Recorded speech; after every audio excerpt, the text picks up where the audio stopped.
Hello everyone! Today we're going to work on this Peugeot. It's a really nice Peugeot. It's a Peugeot Monte Carlo. Nothing special. It's kind of a entry-level bike. Peugeot sort of kind of like millions of those like bikes. You can really easily find them. But they are really nice bikes. They just like last forever, and with a nice restoration, it's just going to look really nice. So yeah. I'm just going to show you how it looks like now and all the process of the restoration. So this is the bike right now. As you can see, it's in pretty poor state. Chain is completely rusty. The pedal bearings definitely needs some work. It does spin fine and shift gears okay, but yeah, it's in pretty bad condition. The wheels I'm gonna replace because they're past the restoration I can do. Like the chrome is too pitted and rusty. I don't really like those wheels anyway. They're like steel rims. They don't break super well and they're quite heavy. But the paint job is really nice. Got the Peugeot graphics here. It's a Peugeot HLE Mangaloy. I mean, nothing special. You can really find a lot of those bikes with those stickers. Weinmann brakes. Front wheel is completely toasted. So on the top we got Weinmann levers with a central shifter, attack stem, this handlebar which I think I'm gonna keep, and yeah, those weird mounts, we don't know what it is. Yeah, and that's pretty much it. You have a rack thing, I'm gonna keep it. I don't know what's written on it, but looks pretty good. Yeah, so I will take care of that bike. So in this video I'm gonna show you the whole process of dismantling the bike and what I do to restore the bike. My previous video I only showed the build process where I build the bike and I've already cleaned and serviced all the parts. But yeah, this one's going to be a bit different. So the chain is going to go. Chain is completely rusty.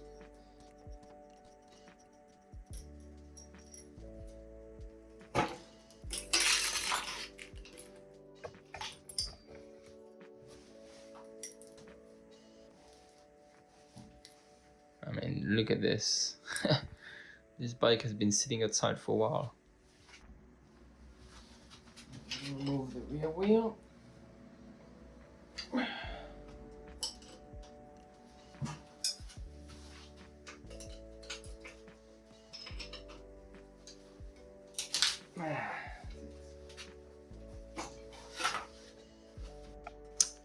I'm gonna keep the freewheel because it's pretty good freewheel. Those are like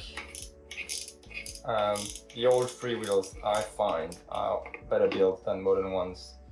They're thicker still.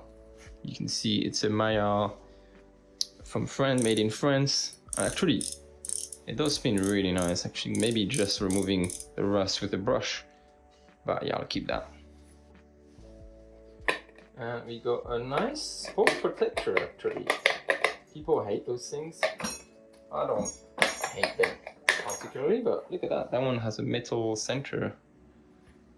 And it's also Zach Surette. So yeah, I'll keep that.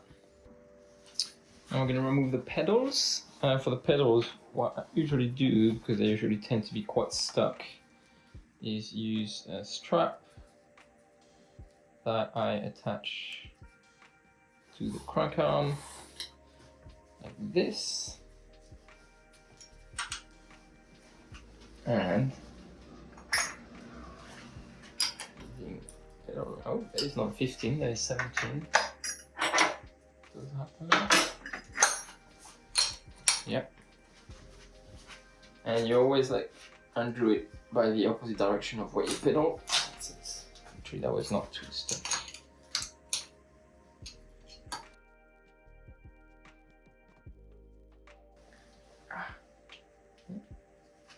Yeah. Cool.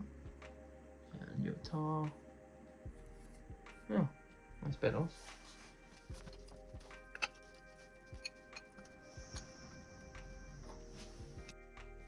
Let's remove the crank arm. This crank arm is really low end. I bet it's gonna be quite heavy. Yeah. Get those like old style like crank arm. I think they're steel, they're not alloy. So they tend to be quite heavy. But again, for the purpose of this bike, it's gonna be a city bike. You know, I think that would do pretty fine.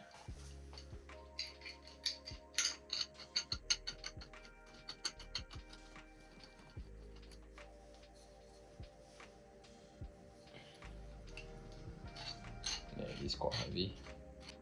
Got the chain guard protection, all chromed.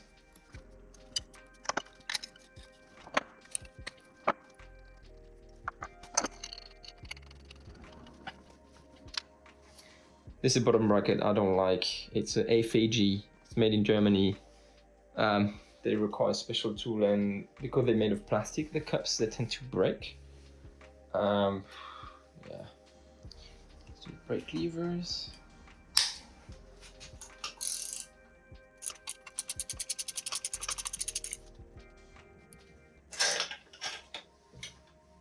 Brake levers are Weinmann, very common on the bike from that era. Again, there's so million of those brakes, you can find them everywhere.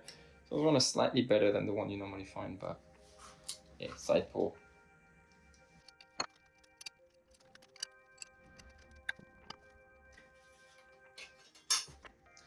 Let's remove the rear derailleur.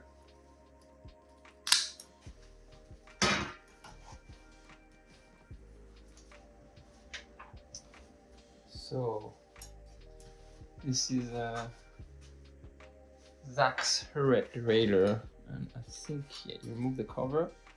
Yeah, and you undo it from the front here.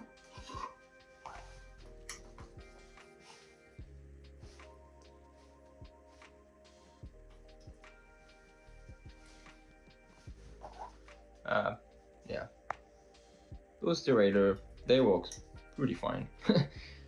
They are very common derailleur, nothing special again, but they work super fine. This one is actually in pretty good condition. There's no play in the pivot and everything, so I'm going to reuse that.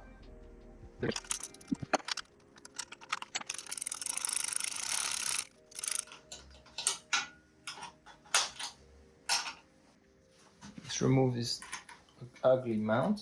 I actually don't know what those mounts are for. A bit weird. There's one on the front and one on the rear.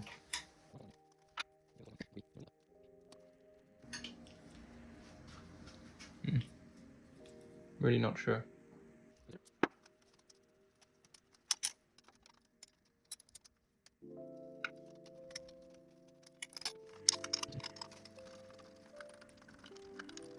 Nice.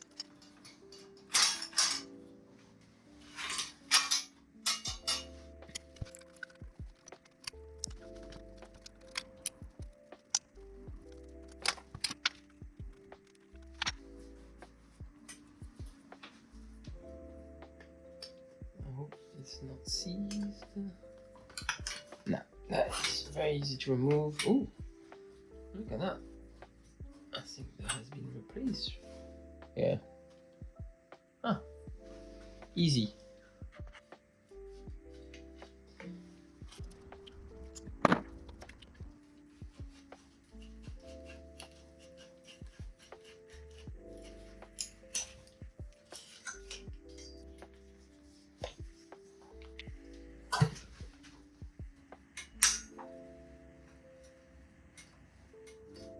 Nice. Oh, wow. Look at that. This was this much in the stereo tube. Yeah, don't do that, guys. There's a limit that usually I have to respect. And yeah, that was a bit dodgy. Last thing is the headset. So headset is a bit gritty, so if it needs service.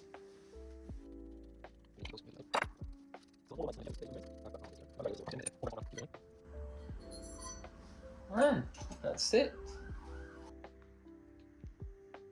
So now that I have everything disassembled, what I'm gonna do is clean every single part. I'm gonna run them in my ultrasonic cleaner, and then we can put the bike back. So for all the rusty bits and bobs, just put them in evaporust, and it make them shiny and look like new. And for part like this, like chrome parts, I use steel wool, and usually it does the trick. Remove most of the rust. Probably see this one is a bit, some areas are more pitted than others, but yeah, look, those look pretty good overall. So yeah, I'll do that for all chrome parts.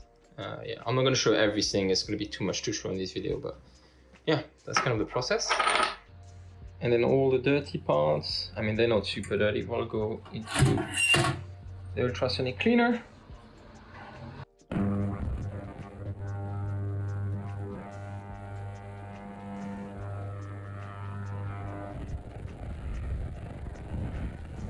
So I replaced the old wheels, which were completely rusty, not worth saving, with those one.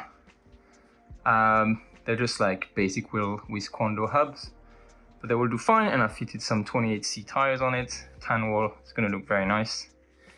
I got the hub from the previous wheel, so I'm gonna probably reuse those hubs in the build sometime. I don't like to trash wheel completely. Like if there's anything that is salvageable, I like to keep it, so that's why I kept those. So here they are.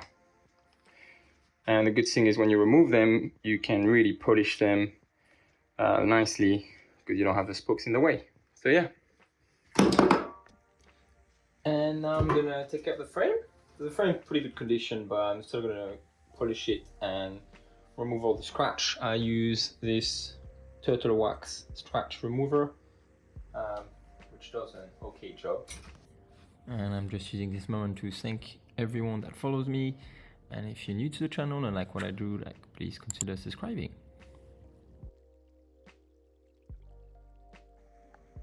So it's now all clean and polished. The paint job looks really good. So yeah, very happy with the result. Done the fork too. So those are all the parts that I left in the evaporust for about 4 hours, and I'm gonna rinse them.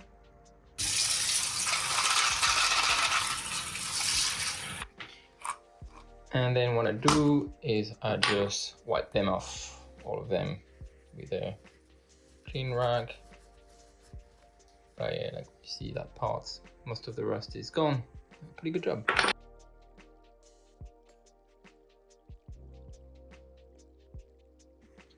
I don't have the right tool, but this fit actually. So let's try with that. Nice.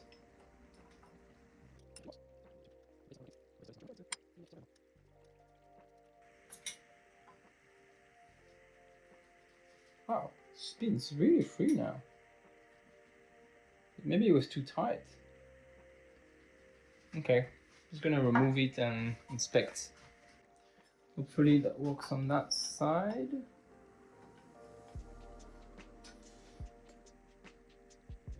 Oh! Wait, am I doing it right? Okay, I can't remove that side, but it's super smooth now, the bottom bracket. So all I'm gonna do is clean the other side and put it back together.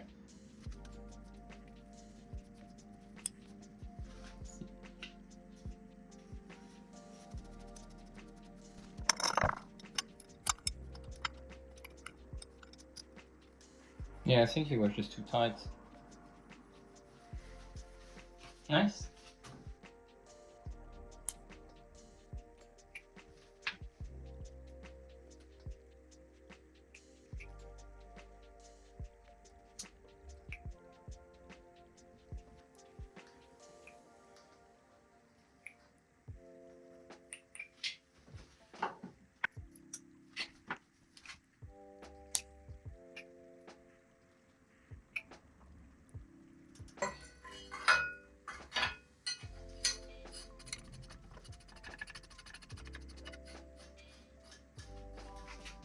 I decided to keep the reflector on this bike.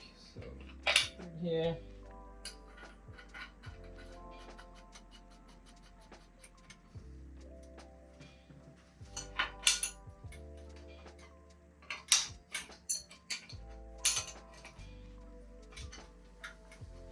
Nice.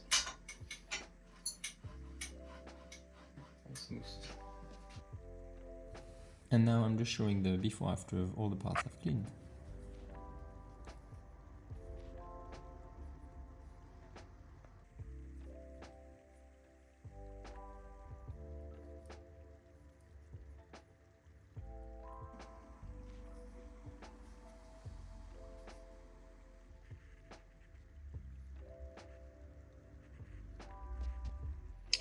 And here are all the parts cleaned up and ready to go.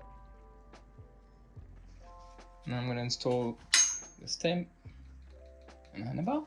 I'm just putting a tiny bit of copper slip grease to prevent from seizing. And I'm going to put it a bit further down than it was.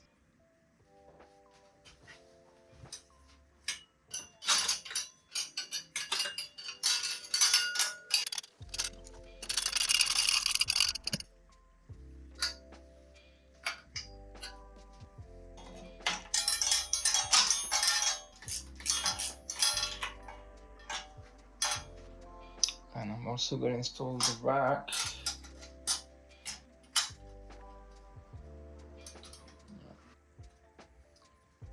I'm going to fix the rack first and then I will tighten those bolts.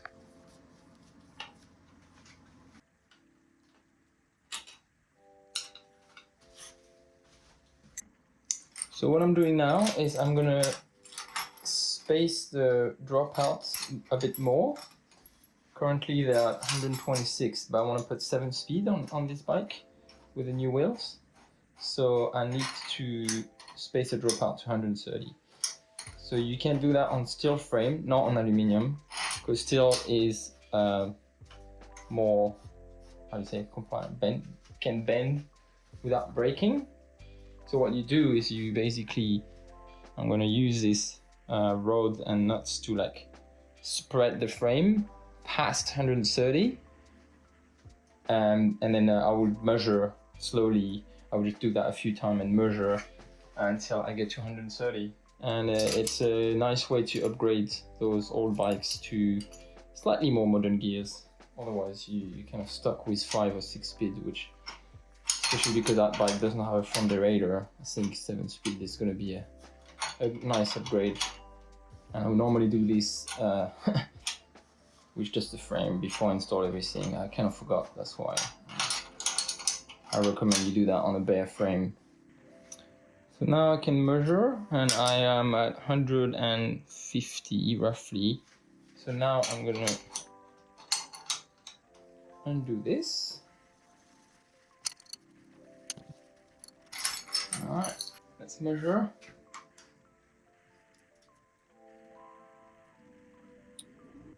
128. I need 2 more meals. And 130. Nice. So now the wheel should go in easy. Let's test this.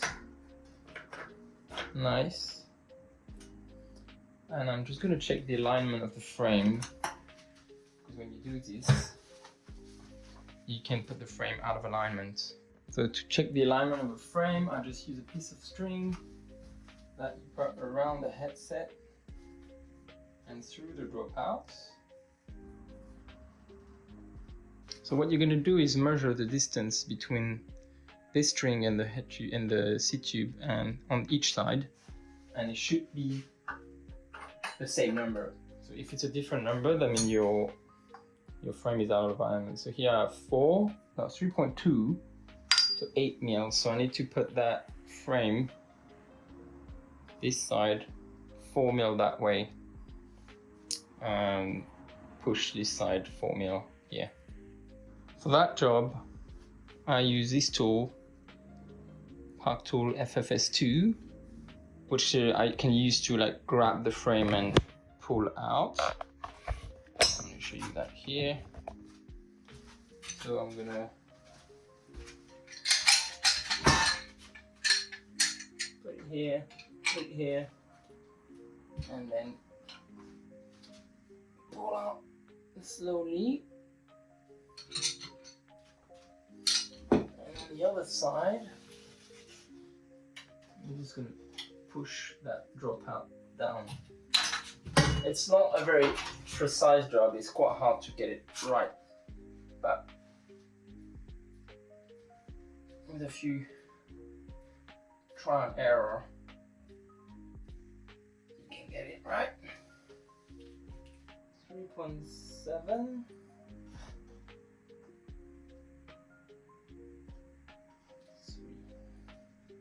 Yeah, I'm gonna do that off camera because it's gonna take a while. So I got it. It's nicely spaced, and the wheel needs to go like nice. It's centered, and I'm going to install the seat post.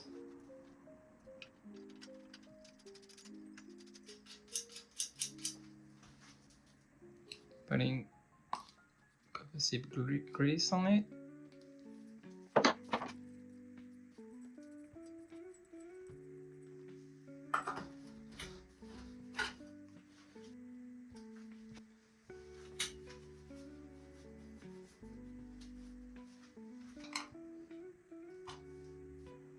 And now the crankset.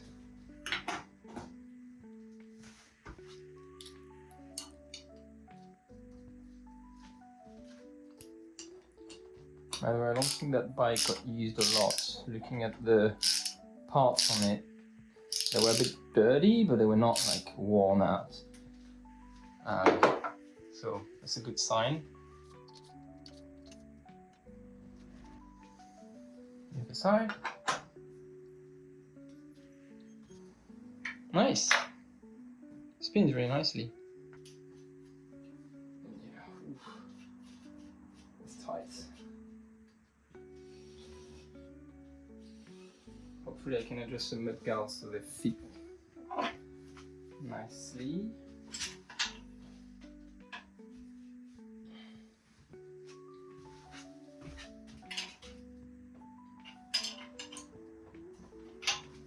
But yeah, it is really tight here. Okay, managed to do it. So I am gonna put back this just because it does look quite nice with the aluminium, and it's an original part. And I'm upgrading to a 7-speed.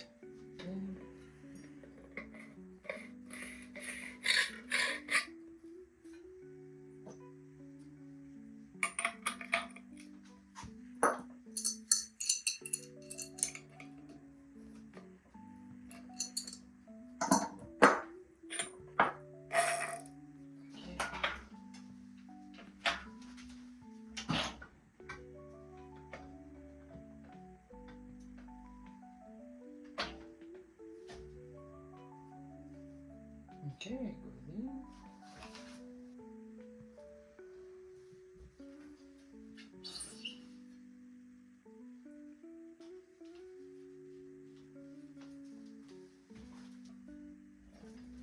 Yes, working. And now I'm just gonna check the alignment of the derailleur hanger just to make sure it is aligned.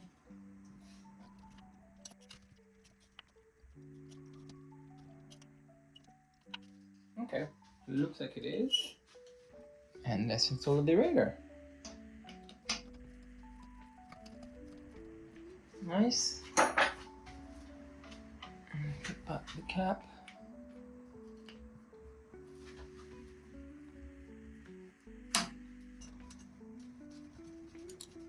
Okay. Nice. Okay. And let's install the cable. I'm gonna start with the one that is inside the frame. So I left the old routing inside just to like help with the guiding. Here goes the cable, and then we can pull out the old housing. That.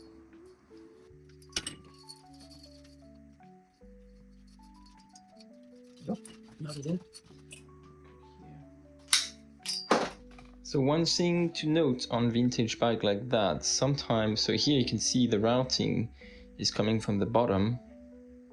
I mean, it's nicer to look at, but the problem is your cable being that upside down like that, the water will go into it, and basically you'll end up with water like all the way into this. So what I'm going to do is invert those two parts so the routing loss comes to like that.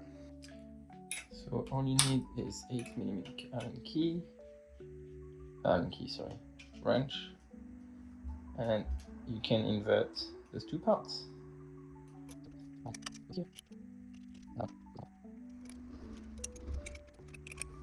And now you see cable will come all the way here. There won't be any water coming in, so much better.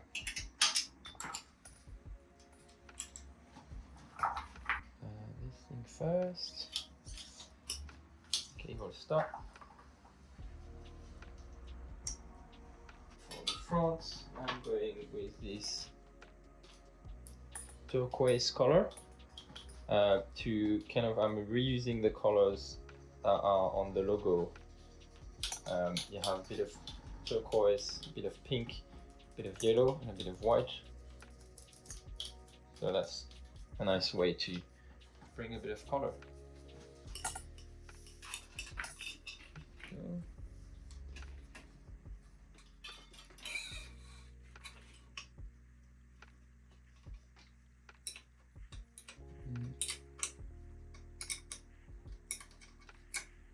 That should do. Yeah, nice. And putting an end cap.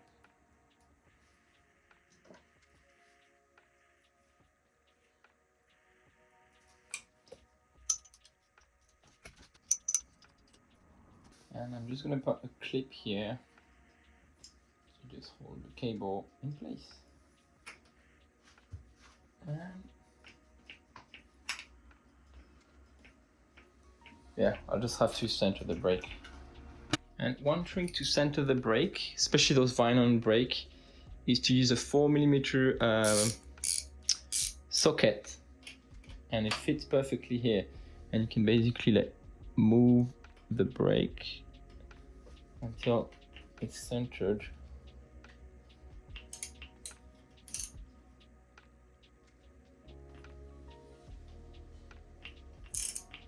Now it's working on each side.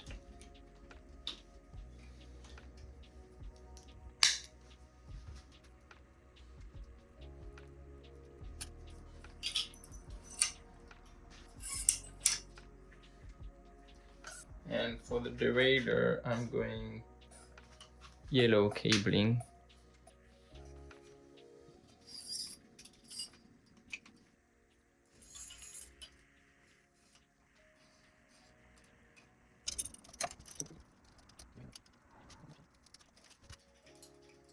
Okay.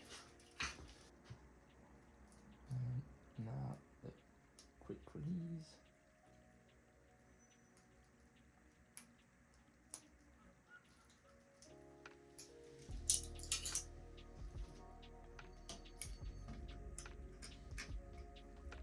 Okay. After mounting the rear derailleur, I realized it was not shifting to the largest cog. So I changed the derailleur and I changed the shifter also, so to make it work. So the final result you'll see doesn't have the derailleur and the original shifter. Pedals. This is only a bit of squeeze to prevent seizing. There we go.